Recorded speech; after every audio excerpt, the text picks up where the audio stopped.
Today, this morning, I wanted to talk about the future of human-driven transportation, about how we can cut congestion, pollution, and parking by getting more people into fewer cars, and how we can do it with the technology that's in our pockets. And yes, I'm talking about smartphones, not self-driving cars. But to get started, we've got to go back over 100 years, because it turns out there was an Uber way before Uber. And if it had survived, the future of transportation would probably already be here. So let me introduce you to the jitney. In 1914, it was created or invented by a guy named L.P. Draper. He was a car salesman from LA, and he had an idea. Well, he was cruising around downtown Los Angeles, my hometown, and he saw trolleys with long lines of people trying to get to where they wanted to go. He said, well, why don't I just put a sign on my car that takes people wherever they want to go for a jitney? That was slang for a nickel. And so people jumped on board. And not just in Los Angeles, but across the country. And within 1 year, by 1915, there were 50,000 rides per day in Seattle, 45,000 rides per day in Kansas, and 150,000 rides per day in Los Angeles. To give you some perspective, Uber in Los Angeles is doing 157,000 rides per day today, 100 years later. And so these are the trolley guys, the existing transportation monopoly at the time. They were clearly not happy about the jitney juggernaut. And so they got to work. And they went to cities across the country and got regulations put in place to slow down the growth of the jitney. And there are all kinds of regulations. There were licenses, often they were pricey. In some cities, if you were a jitney driver, you were required to be in the jitney for 16 hours a day. In other cities, they required 2 jitney drivers for 1 jitney. But there was a really interesting regulation, which was they had to put a backseat light, install it in every jitney to stop a new pernicious innovation, which they called spooning. Okay. All right. So what happened? Well, within a year, this thing had taken off. But the jitney, by 1919, was regulated completely out of existence. That's unfortunate. Because, well, when you can't share a car, well, then you have to own one. And car ownership skyrocketed, and it's no wonder that by 2007, there was a car for every man, woman, and child in the United States. And that phenomenon had gone global. In China, by 2011, there were more car sales happening in China than in the US. Now, all this private ownership, of course, had a public cost. In the US, we spend 7 billion hours a year wasted sitting in traffic. $160 billion in lost productivity, of course, also sitting in traffic, and 1/5 of all of our carbon footprint is spewed out in the air by those cars that we're sitting in. Now, that's only 4% of our problem, though. Because if you have to own a car, then that means 96% of the time your car is sitting idle. And so up to 30% of our land and our space is used storing these hunks of steel. We even have skyscrapers built for cars.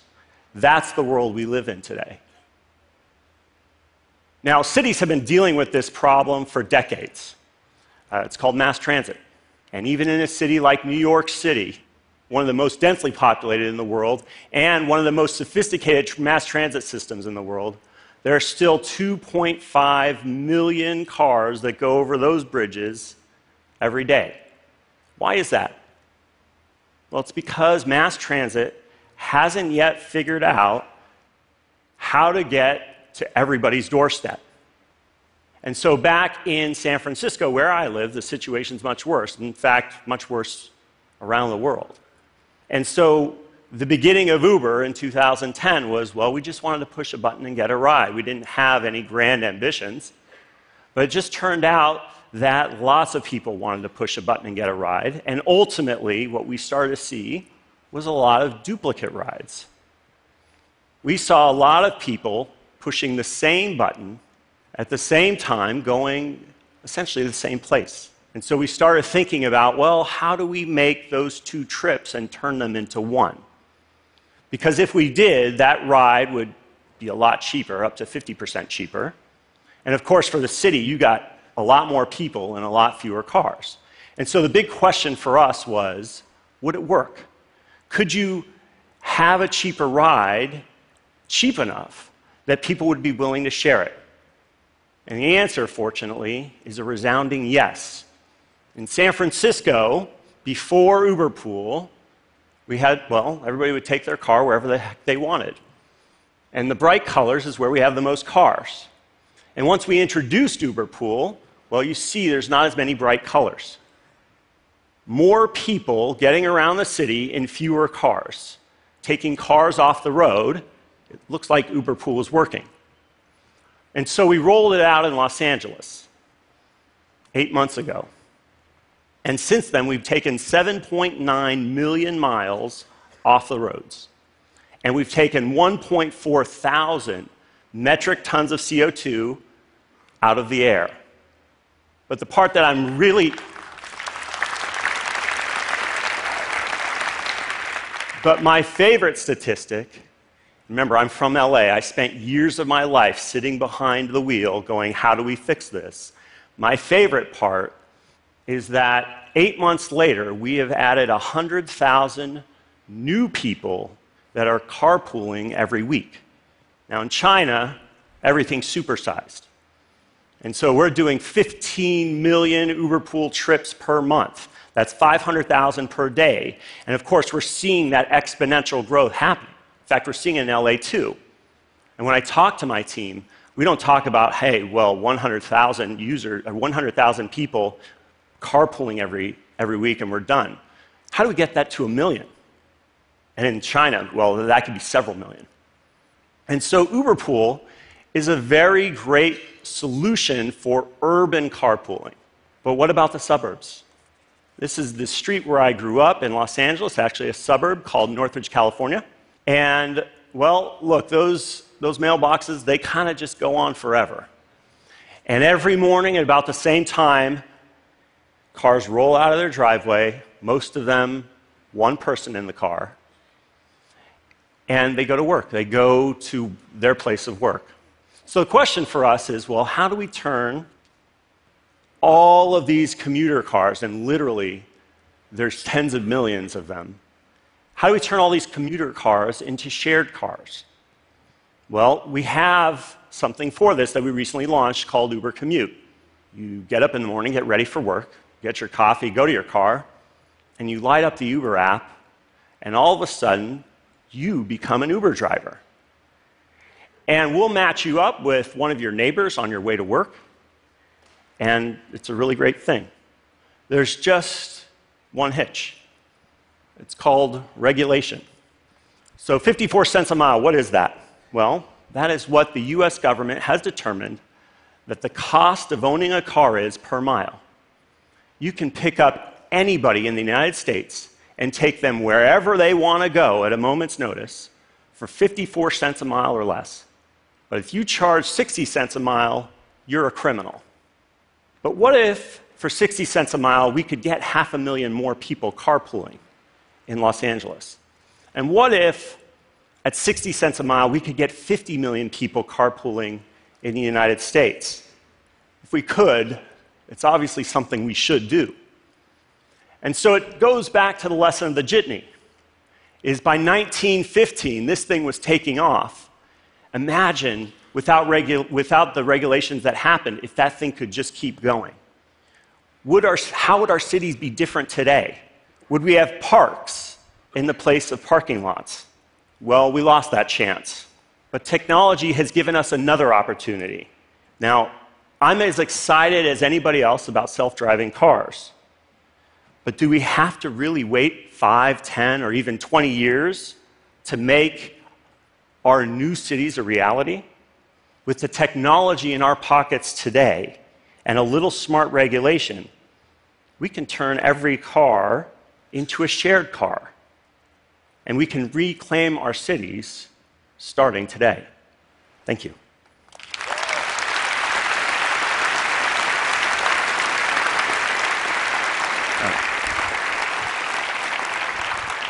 Travis, thank you. Thank you.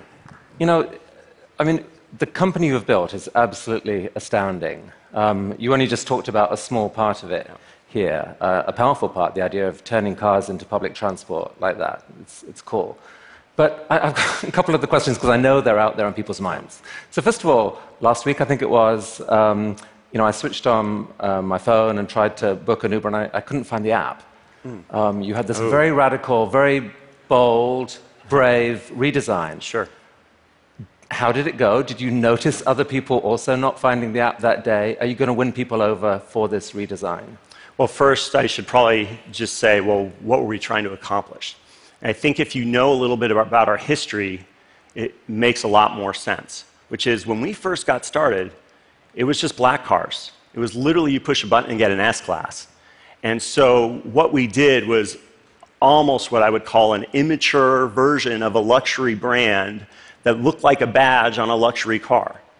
And as we've gone worldwide and gone from S-Classes to auto rickshaws in India, it became something that was important for us to be more accessible, to be more hyper-local, to be about the cities we were in, and that's what you see with the patterns and colors, and to be more iconic, because a U doesn't mean anything in Sanskrit, and a U doesn't mean anything in Mandarin. And so that was a little bit about what it's about. Now, when you first roll out something like that, I mean, your hands are sweating, you're a little worried. What we saw is a lot of people, actually at the beginning, we saw a lot more people opening the app because they were curious what they would find when they opened it. And our numbers were slightly up from what we expected. Okay, that's cool. Now, so you yourself are something of an enigma, I would say.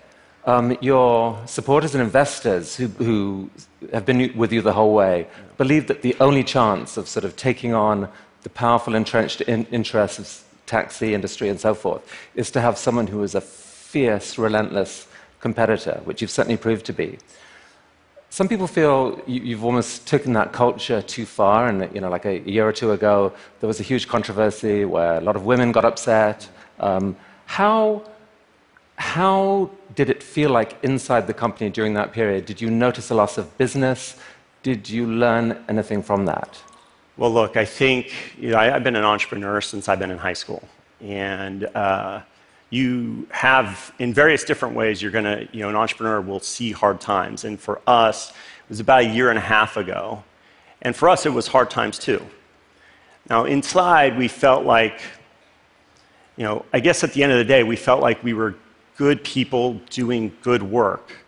But on the outside, that wasn't evident. And so there was a lot that we had to do to sort of, we'd gone from a very small company. I mean, if you go literally 2.5 years ago, our company was 400 people. And today, it's 6,500. And so when you go through that growth, you have to sort of cement your cultural values and talk about them all of the time. And make sure that people are constantly checking to say, are we good people doing good work? And if you check those boxes, the next part of that is making sure you're telling your story. And I think we learned a lot of lessons, but I think at the end of it, we came out stronger. But it was certainly a difficult period. I mean, it seems to me everywhere you turn, you're facing people who occasionally, give you a hard time. Some Uber drivers in New York and elsewhere are mad as hell now because you changed the fees and they claim barely afford the deal anymore. You said that you started this originally, just the coolness of pressing a button and summoning a ride. Yeah. This thing's taken off, you're affecting the whole global economy, basically, at this point. You're being forced to be, whether you want it or not, a kind of global visionary who's changing the world. I mean, who are you? Do you want that?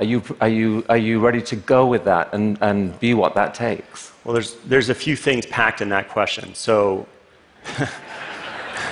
first, First is on the pricing side. I mean, keep in mind, right? UberX, when we first started, was literally 10 or 15% cheaper than our black car product.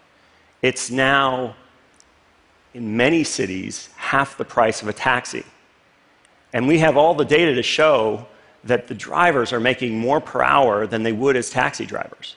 What happens is when the price goes down, people are more likely to take Uber at different times of the day than they otherwise would have, and they're more likely to use it in places they wouldn't have before. And what that means for a driver is wherever he or she drops somebody off, they're much more likely to get a pickup and get back in. And so what that means is more trips per hour, more minutes of the hour where they're productive, and actually earnings come up. And we have cities where we've done literally 5 or 6 price cuts and have seen those price cuts go up over time. So even in New York, we have a blog post we call 4 Septembers. Compare the earnings, September after September after September, same month every year. And we see the earnings going up over time as the price comes down. And there's a perfect price point. You can't go down forever. And in those places where we bring the price down, but we don't see those earnings pop, we bring the prices back up. So that addresses that first part. And then the enigma and all of this, I mean, the kind of entrepreneur I am is one that gets really excited about solving hard problems. And the way I like to describe it is it's kind of like a math professor. You know, if a math professor doesn't have hard problems to solve, that's a really sad math professor. And so at Uber, we like the hard problems. And we like getting excited about those and solving them. But we don't just want any math problem. We want the hardest ones that we can possibly find. And we want the one that if you solve it, there's a little bit of a wow factor. In a couple years' time, say 5 years' time, I don't know when, you roll out your incredible self-driving cars at probably a lower cost than you currently pay for an Uber ride. What do you say to your army of 1 million drivers plus at that time? Explain that again. At which time? At the time when self-driving cars are coming, and it looks like they're going to take over. Yeah. What do you say to your drivers? Well, look, I think the first part is it's likely going to take a lot longer than I think some of the hype or media might expect. That's part one. Part two is it's going to also there's going to be a long transition. These cars will work in certain places and not in others. For us, it's an interesting challenge, right? Because, well, Google's been investing in this since 2007. Tesla's going to be doing it. Apple's going to be doing it. The manufacturers are going to be doing it. This is a world that's going to exist, and for good reason. 1 million people die a year in cars. And we already looked at the billions or even trillions of hours worldwide that people are spending sitting in them, driving, frustrated, anxious. And think about the quality of life that improves when you give people their time back and it's not so anxiety-ridden. So I think there's a lot of good. And so the way we think about it is that it's a challenge, but one for optimistic leadership, where instead of resisting technology, maybe like the taxi industry or the trolley industry, we have to embrace it or be a part of the future. But how do we optimistically lead through it? Are there ways to partner with cities? Are there ways to have education systems, vocational training, et cetera, for that transition period? It will take a lot longer than I think we all expect, especially that transition period. But it is a world that's going to exist, and it is going to be a better world. Travis, what you're building is absolutely incredible, and I'm hugely grateful to you for coming to TED and sharing so openly. Right. Thank you so much. Thank you very much. Thank you.